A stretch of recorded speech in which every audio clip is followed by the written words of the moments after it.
Greetings Boffins and welcome to the Boffin Lab. I'm Old Man Triton and today we're looking at mining gems on a budget in Star Citizen 4.4.0.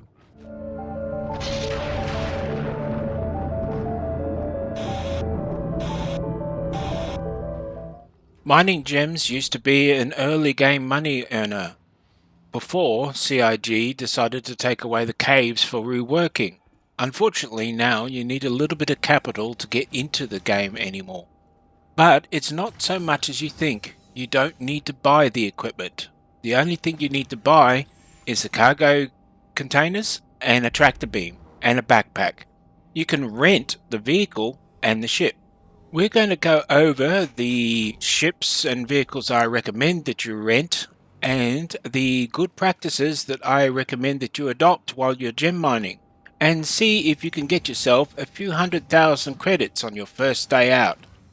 One thing I will say right here and now, and that is that if you're planning on renting vehicles of any kind, you need to dedicate at least 2 hours to earning the money back. If you don't have that much time, don't try renting unless you're planning to rent for more than a week. The second thing I would advise is that you ensure that you choose the type of mining that fits your budget and your equipment style. What you're seeing at the moment is a top end of mining with a heavy duty high temperature suit and on one of the hottest moons in the Stanton system. Don't try this with ordinary armor. You will burn yourself alive. Let's find out what you need to get into the gem mining game. The first thing that you're going to need is a gem mining method, and while technically you could go out in a ship and look for hand mineable gems and use a multi-tool to mine them, this is not a very profitable option to begin with. The Grey Cat rock is very cheap at 2,598 credits for 1 day of hire, so it's worth doing. So getting one is the first step. But then there's the problem of getting it around, and originally I used to use the Cutlass Black. This was the first choice that I tried out, and it took me a long while to discover why this is not a good idea. The Cutlass Black has an inferior sensor suite and can't detect gems at nearly the range of the normal vessel. The ship that I recommend that you hire is the C1 Spirit. It's only 62,370 credits a day, though you can get it cheaper if you rent it for a longer period of time. And it is able to take the Grey Cat rock and some cargo vessels quite easily. The main selling point for this ship, though, is that it has a survey class scanner. That means that it detects gems at 5,000 meters, whereas the Cutlass Black only detects gems at 2,500 meters. The only equipment that you need after that is a tractor beam and a multi-tool that goes with it, a backpack with the armor that fits to it, and a storage container. A 1 SEU or 2 SEU storage container is ideal. Most people will start with at least a couple of these items, and you will be able to buy the others for less than 5,000 credits altogether.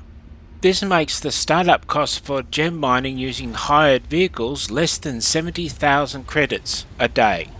My first attempt at gem mining outside New Babbage inside the Armitage Zone netted me a total of 250,000 credits in 2 hours of work. So I hope you've been paying attention to what I've been doing in the video while I tell you about the pros and cons of gem mining and the costs. I've been acquiring the rock vehicle in my hangar before I summon my ship. That's because I can park this vehicle off to one side in certain areas of the hangar and it will stay there. That way you can load it inside your hangar without having to go anywhere special to pick up the vehicle. If you notice that this large hangar has a couple of these bays on the side, whereas the smaller hangars, the medium-sized hangars that you would get with a C1 Spirit, would have slightly smaller but just as available hangars on either side of the bay. Once you've parked your mining vehicle, you can summon your ship, and it should stay in place. It occasionally gets impounded, but you just have to find the right place in the bay to park the vehicle in order to get it back. Now it's just a matter of bringing all the pieces together. You need to bring over your vehicle onto the pad and get your cargo container and load it into the back of the C1. It'll snap to the grid at the front of the bay, and then you can drive your vehicle into the back of the bay. There is a door there that needs to be opened halfway between the front and rear bays, but that is easily dealt with. Just make sure that the vehicle is parked clear of the door so that no problems happen in warp. This piece of footage is to demonstrate a couple of things. One of them is the fact that gems can be very close to where you start exploring. I have literally just left New Babbage International Spaceport. It's behind me, less than a kilometer away, and I've already found gems. I'm still in the Armistice zone, and I am safe from sniping and enemies. Nobody could shoot me here. On the flip side, a vehicle coming out of the garage at New Babbage would have taken a long time to get to this location and had a lot of trouble getting back as well, because there's no guarantee they could have got out of this valley. But I did discover an immediate problem with the C1 Spirit, and that is its wide wing span, making it difficult to land. There's a trick I want to highlight at this point. If you watch what's happening on my HUD at the moment, you see that the weather has created a lot of condensation on my helmet, making it difficult to read the HUD. However, if I step outside and take my helmet off using left Alt and H for hotel, I will be able to see without there being water all over my face. It's a little better than it was before, but it's easier. Please be sure you're on a planet with air before you try this. Don't make the mistake. Usually the animation is not quite enough to get your helmet back on in time to save your life.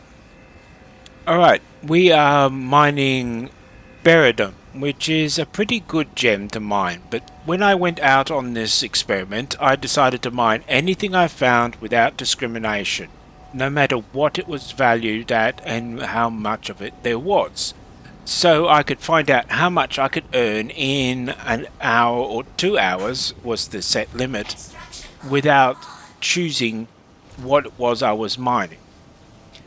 Typically when I go mining, I often mine only the most valuable things, but I have discovered as a result of this experiment that mining whatever you find is just as profitable, because you spend as little time finding other deposits as you would spend looking for the rich deposits. Now we're just going to mine this rock and I'll show you the process. You would have seen it a bit before, but I'll just describe it over again. You use the mouse wheel, left click to turn on the laser, and use the mouse wheel to control the laser's power intensity. You want the green bar on the arc on the right to grow until it gets into the green zone, and then you want to balance it out so it's not growing anymore. It'll instead grow from right to left. When it gets to the far left side, the rock will break and the gems will come out. You want to avoid it going into the red zone, which will cause an explosion which could destroy your vehicle and is strong enough to kill you or destroy your ship if it's too close. And you want to avoid it slipping out of the bottom of the green zone and not finishing the job.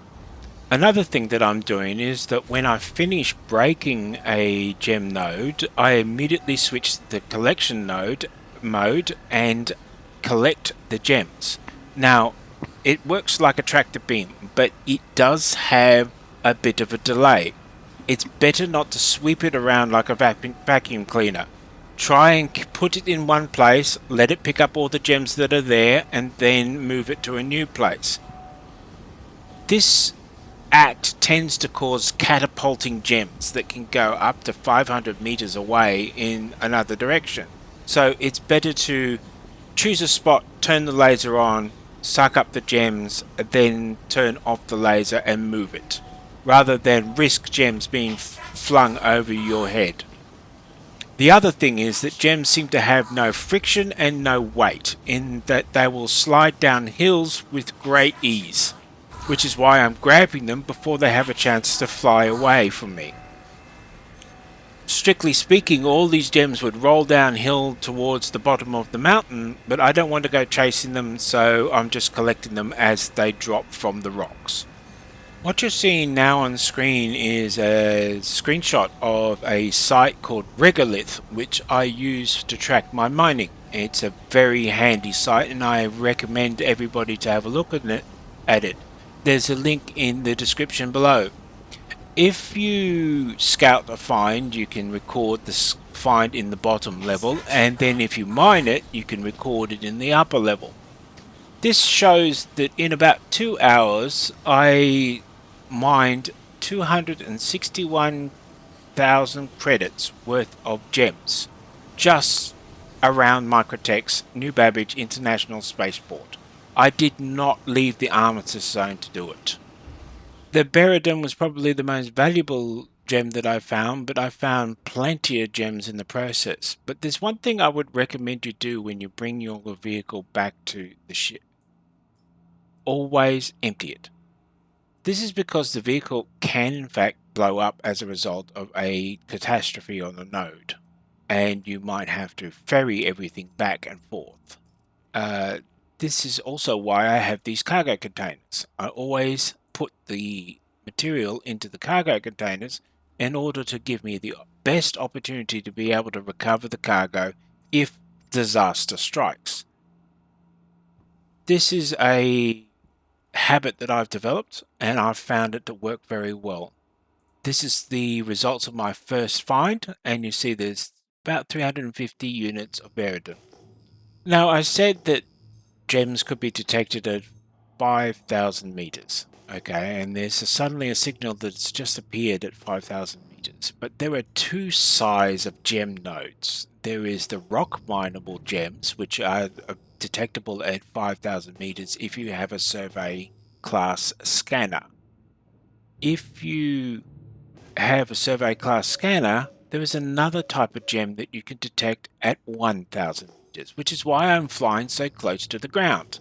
As I get close to this, another signal suddenly shows up, and it showed up at about 850 meters or so, and if we scan that, it's a second set of gems. There's a set of gems over at the far distance, there's a set of gems very close there. These are hand mineable gems, and you could mine them with a multi-tool and the mining attachment. That's sufficient to do the job. But the problem is that you need to be close to the ground to detect them. Hand mineable gems represent a little bit of a problem in the rock because they are a very small node which can be mined with a hand tool. And I'm just going to demonstrate that here. I'm just going to scan it with the hand tool and show the mass of the rock. However, you can mine it with the vehicle, the rock vehicle mining. I keep calling them rocks, it's a bad habit of mine. Okay, so how do you mine them in a rock mining vehicle? The secret is in the strength of the laser being dependent on range. And if you extend the range out to its maximum, you can control how much power is applied to the rock. Okay, I'm going to try and call them nodes from now on. Let's see if I can get that right. So the nodes, if they're at the extreme range of the laser, will have the minimum amount of power the laser can apply to it based on the power setting.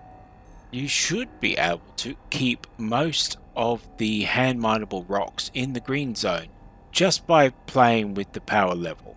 But if you're having troubles, you can also turn off the laser. Keep the targeting on the rock itself so that you know what its level is.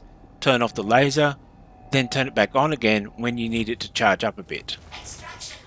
These rocks only, let's say again, nodes. These nodes only drop about 5 to 7 units of gem each anyway, depending on what type of node it is. A Janelite node will drop 5, and I think the cheapest ones drop 10. It depends on the node type. This feathering method will let you use a rock mining vehicle to mine gems of any size necessary. The only problem is the rock requires a pretty large vehicle to carry. The Atlas Geo is a far easier vehicle to carry, but carries far less material in its storage, and that's a disadvantage in itself. I tend to go mining with one of each in my Taurus as my preferred thing. The Taurus also has a survey scanner, which means that I can find gems very easily with it. I team up with somebody who is scouting for me and we double our profits. So how do you scale up your profitability once you've got into the mining game? The answer is go places with better gems to mine. One of the best places to mine gems at the moment is Ariel and Aberdeen in around the Hurston planet. Unfortunately, these planets, or moons, are very, very hot, and you need a Pembroke suit in order to survive it. And that's where the investment comes in. You need to invest in a Pembroke suit and helmet in order to work on these planets, or moons, safely. Because the temperature is 74 degrees Celsius outside, that's hot enough to cause you a stroke in a few seconds, and you would not be able to stay out long enough to mine a field if you didn't have the suit. So, paying for the suit and the helmet. The backpack is also worth it because it's the largest backpack in the game, but you might have got that from a NPC drop at some stage if you were lucky enough to do one. The advantage comes in that you can then mine more profitable gems and find them more regularly. You'll also notice that the scenery is a little easier for landing. There's less mountains, there's less trees, less rocks. It's just designed for easy landing. Though I have discovered that the C1 does in fact have a VTOL mode which folds up its wings, allowing you to land a little bit more easily. That's the K for Kappa key in order to fold your wings and go into VTOL mode. If you want to sell your gems, there is a trick that you need to worry about, and this is why I've asked you to buy a storage container and bring a tractor beam along, and I will show you how that works now. The best place to sell gems is often the mining bases on several planets or moons. You will not find the cities quite as willing to part with their money for the gems as these mining bases are. So these mining bases on Ariel and Aberdeen are ideal for selling the gems you want there. This is why you brought a tractor beam and a storage box, because the locations don't have inventory screens, which means you can't put things into inventory unless you put them in through the loading dock. Put your container with the gems in it into the loading dock and drop it down into the inventory of this station or facility. Okay? The system whirs a bit as it does its wonderful transferring to warehouse thing. And then we have the box in the station. But the easiest way to move your gear across is to actually move the box back onto the container and double click on it so you open it. Now move the full stacks of gems back into the inventory of the station or facility. If you did it the other way around, it would actually split your gems into individual stacks, which would be really annoying down the line. Now you can return your box so that you can put it away and all your gems are in inventory to be sold. Now that your gems are in inventory, you can run over to the storage facility where you can sell stuff and buy stuff and go over to the terminal. Check out the guy who stands there doing nothing for a very long period of time. And then, as usual, the terminal does its weird things. You select the location, which is the current station that I'm at, which is Bezdek, and then you can sell the items in a sequence. I'm not getting the best price for everything, but Hadnite and Faymaline, I can never say that correctly, Faymaline, they seem to sell best at this location. I was getting 600 credits per unit of Hadnite at this location. Now, I spent 2 hours mining on Aerial and I received a new total as a result of that. Here's the screen from my mining expedition on Regolith. As you can see, I went with the no discrimination on gems policy again, but picked up some Hadanite and Faymaline at the same time, which is the two best gems you can get on the planet. As a result of bit over 2 hours work, I came out with 445,000 credits worth of materials. That's not bad at all considering that I am doing something with almost no risk. There is risk, just don't take your helmet off in the wrong place. Anyway, that's everything for this edition of the Boffin Lab. I hope I've earned your subscription for this video. If not, please just leave a like and a comment. Otherwise, good hunting and have fun in space.